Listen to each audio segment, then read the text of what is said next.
Hello everyone, Carson Courier here. Thank you for joining us for this 13 Plus FastCast. Of course, we have to start with the big story of the weekend. Our very own University of Arizona football team will be bowl eligible for the first time in 6 years. Very exciting news over the weekend. I know if you attended that homecoming game, it was just so exciting all around. And Jed Fish actually just finished talking about that game, kind of the next steps here. Here we want to play some video of that game against UCLA. We know the Cats beat the number 20 UCLA Bruins on Saturday, 27-10. Here you can see fans all running onto the field, storming the field after that victory.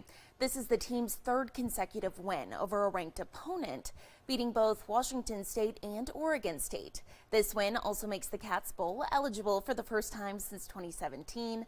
Up next, the Cats will take on Coach Prime and the Colorado Buffaloes this Saturday in Boulder. Coach Fish talking about his players, the game plan, and what makes Arizona next level. I mean, we qualified for a bowl. That doesn't mean really anything other than we qualified for a bowl.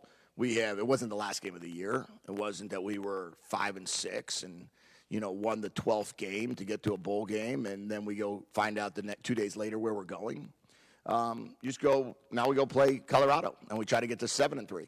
And that's the goal. You have a little bit of a, let's call it, and one of our goals is to play 13 or more games. So we hit that goal. That's all that happened. We hit that goal to play 13 or more games. Now we have an opportunity to reset and start trying to achieve other goals. And one of which clearly is going to be to go 1-0 this week and figure out a way to make sure that we take care of business in Boulder. Part of our standard is how we finish and what we do at the end of games. And we know you don't win games in the first quarter. You don't win games in the second quarter. No matter if people are worried about if we were starting faster, not early enough in the season, you win games in the fourth quarter. Then you have to have high football IQ. If you look at what we're doing on defense, we have plenty of different personnel groups. We move guys in and out to different spots. We play different coverages. We teach different pass concepts and run fits. And if you're going to do that, you need to have a high football IQ. So we believe that if you come to Arizona, you have to have a football IQ that's going to allow you to be a pro.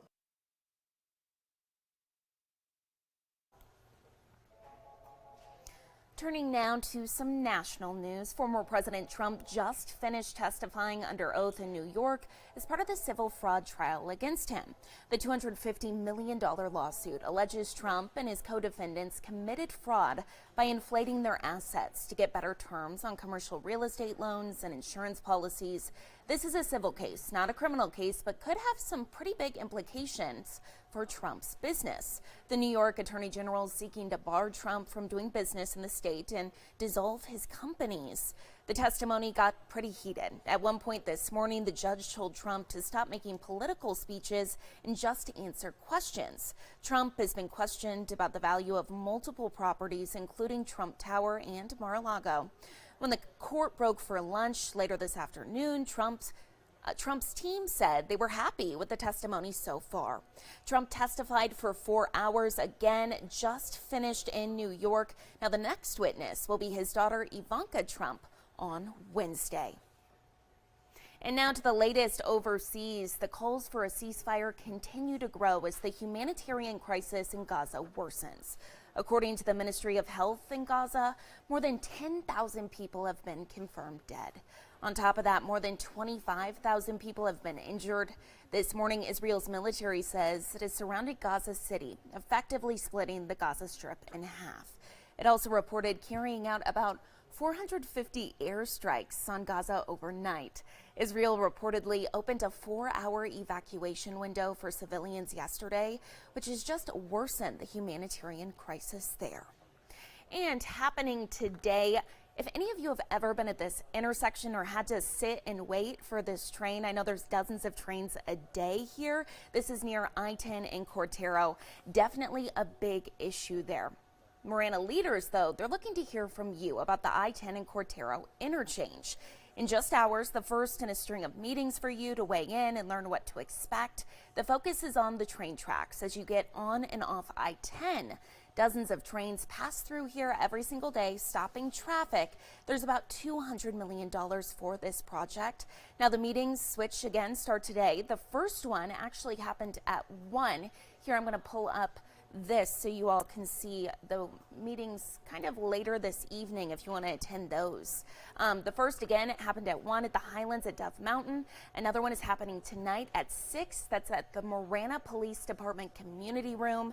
And one on Wednesday, that's happening at 6 at Lehman Academy.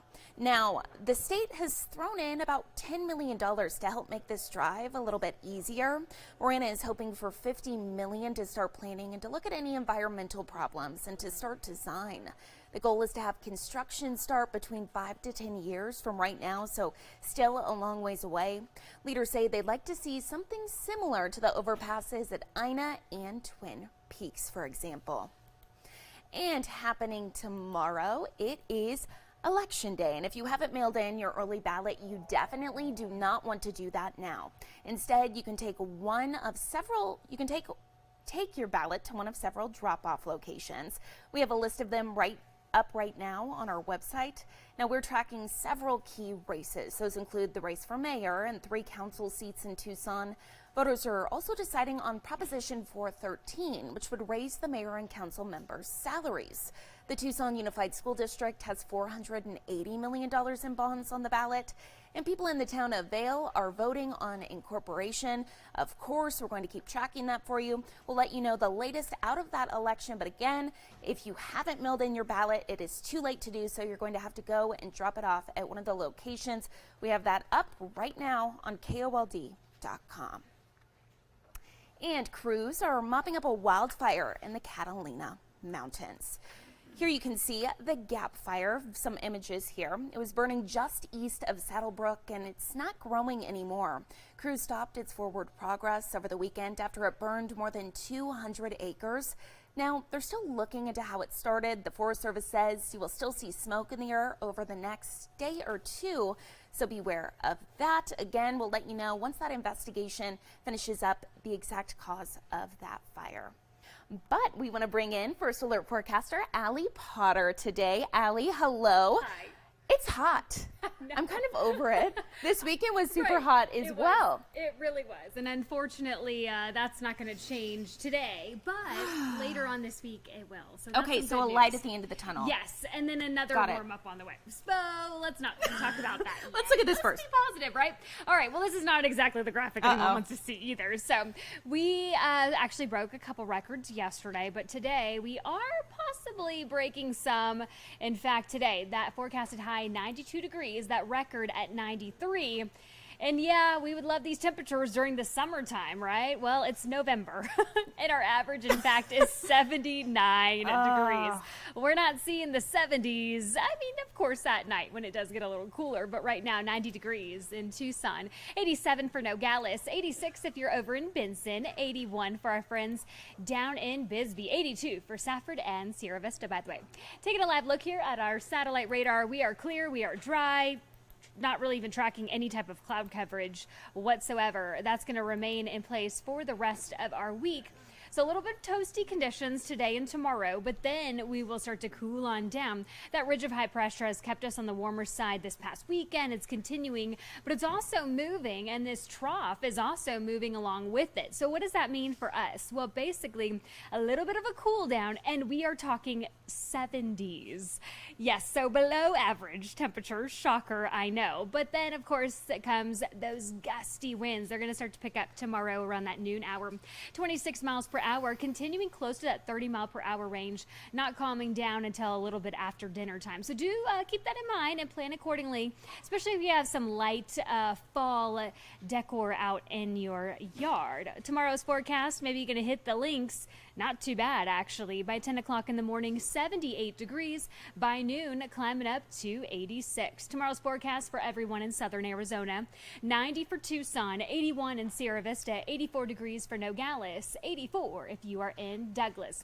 The next couple of days, not too bad on Wednesday, 82, and then dropping down to 74. We will warm up, But the good news is we're going to stick with the 70s until Okay. Saturday. So we get to actually enjoy a 70-degree mark on a weekend. Oh, I know. That never hasn't- happens. No, that hasn't happened in forever. It hasn't. And so we need to celebrate the small victories.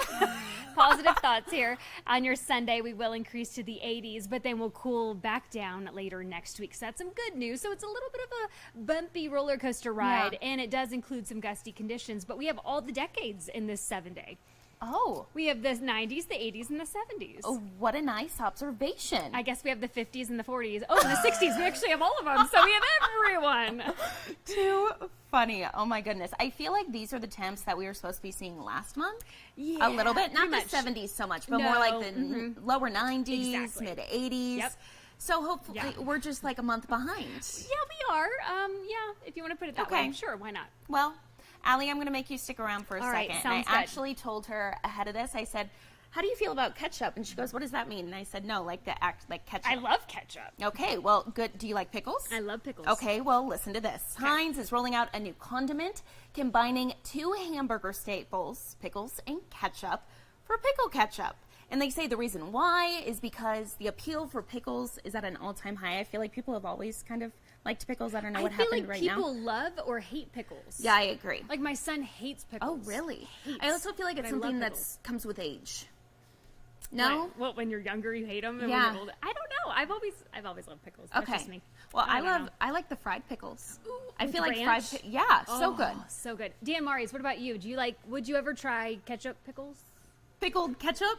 Like ketchup, like pickle scent or taste? It's pickled ketchup. It's no. Oh, He Dan's says saying no? Interesting. Ooh, he's always. I'll usually try something that. Yeah, that's what I'm Oh. saying. I thought he would be on board. So did I. Wow.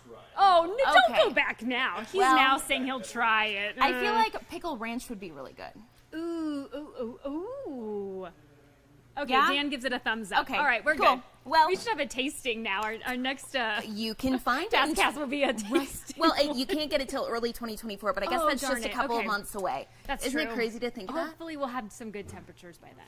We could do an And some outdoor pickled thing. ketchup. Yeah, outdoor eating pickles and ketchup. We love it. Thank you, Allie. Yeah. We will end with a live look outside on a Monday morning. Still pretty warm out there. Some would even say hot, but again, we say, afternoon. I'm so used to saying morning. Oops.